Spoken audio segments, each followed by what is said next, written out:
Chapter 14. Nosy Neighbour. Ben couldn't help himself, and his eyes darted towards the window.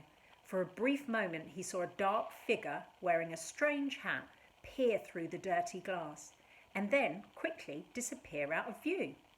There was a man peering in at the window, said Ben breathlessly. I know, said Granny. I told you not to look. Shall I go out and see who it is? Said Ben, trying to hide the fact that he was more than a little frightened. Really, he wanted Granny to go out and see who it was. I bet it was my nosy neighbour, Mr. Parker. He lives at number 7. He always wears a pork pie hat and he keeps spying on me. Why? Asked Ben. Granny shrugged. I don't know. I imagine he has a rather cold head or something. What? Said Ben. Oh, no, not his hat. I mean, why does he keep spying on you? He's a retired major and now he runs the Neighbourhood Watch scheme in Grey Close. What's Neighbourhood Watch? Asked Ben. It's a group of local people who keep an eye out for burglars, but Mr. Parker just uses it as an excuse to spy on everyone. The nosy old git. I often come back from the supermarket with my bag of cabbages and see he's hiding behind his net curtain spying on me with a pair of binoculars. Is he suspicious about you? Said Ben, more than a little panicked. He didn't want to be thrown in jail for aiding and abetting a criminal. He didn't really know what abetting meant, actually, but he knew it was a crime and he knew he was too young for prison. He is suspicious about everyone. We have to keep an eye out for him, young lad. The man is a menace. Ben went over to the window and peered out. He couldn't see anyone. Brrr! Ben's heart missed a beat. It was only the doorbell, but if they let Mr. Parker inside, he would see all the evidence. The police would need to send Ben and his granny straight to prison. Don't answer it, said Ben as he ran to the middle of the living room and started stuffing all the jewels back into the tin as quickly as he could. What do you mean, don't answer it? He knows I'm at home. He just saw us through the window. You answer the door and I will hide the jewels. Me? Yes, you. Hurry. The ring was more insistent. Mr. Parker had left his finger on the buzzer for even longer. Ben took a deep breath and walked calmly through to the hall to the front door. He opened it. Outside stood a man in a very silly hat. Don't believe me? This is how silly his hat was.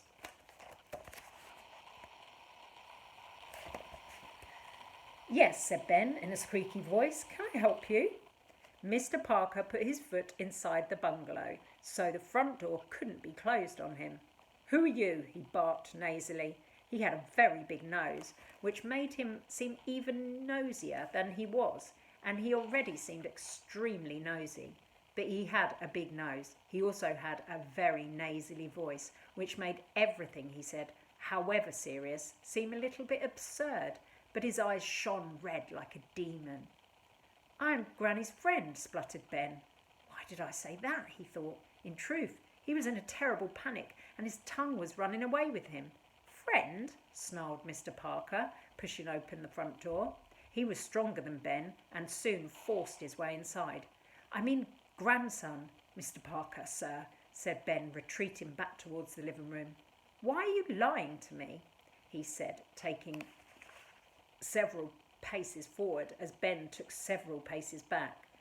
It was as if they were dancing the tango. I'm not lying, cried Ben. They reached the living room door. You can't go in there, yelled Ben, thinking of the jewels still scattered all over the carpet. Why not? Because Granny is doing her naked yoga.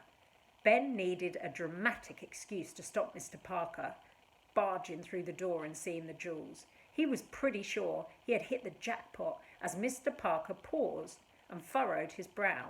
Sadly, the nosy neighbour was not convinced. Naked yoga? A likely story. I need to talk to your grandmother right away. Now get out of my way, you nasty little worm of a boy, he said as he shoved the boy aside and opened the living room door.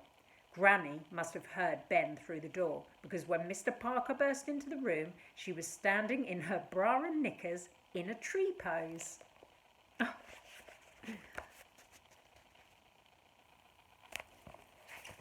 Mr. Parker, do you mind, said Granny in mock horror that he had seen her in a state of undress. Mr. Parker's eyes spun around the room. He didn't know where to look, so he fixed his glare on the now bare carpet. Excuse me, madam, but I need to ask you, where are those jewels I saw a minute ago? Ben spied the silver Jubilee biscuit tin poking out from behind the sofa. Surreptitiously, he edged it out of view with his foot. What jewels, Mr. Parker? Have you been spying on me again? Demanded Granny, still in her underwear. Well, he spluttered. I had a good reason. I was suspicious when I saw a young gentleman enter your property. I thought he might be a burglar. I let him in through the front door. He might have been a very charming burglar. He might have weaseled his way into your confidence. He's my grandson. He stays every Friday night. Ah, said Mr. Parker triumphantly, but it's not Friday night, so you can see why my suspicions were raised. And as a head of Grey Close Neighbourhood Watch, I must report anything suspicious I see to the police. I've got a good mind to report you to the police, Mr. Parker, said Ben. Granny looked at him curiously. Whatever for? Said the man, his eyes narrowed. They were now so red it was like they were there was a fire in his brain. For spying on old ladies in their underwear, said Ben triumphantly. Granny winked at Ben. She was fully clothed when I looked through the window, protested Mr. Parker.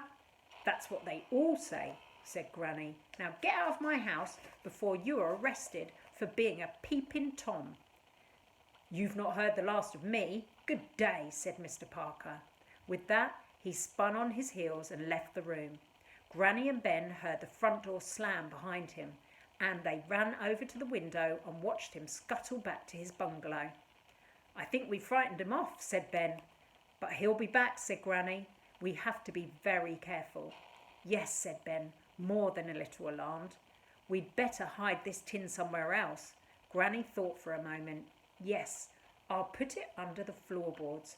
OK, said Ben. But first, yes, Ben, you might want to get dressed. OK, I'll see you for chapter 15.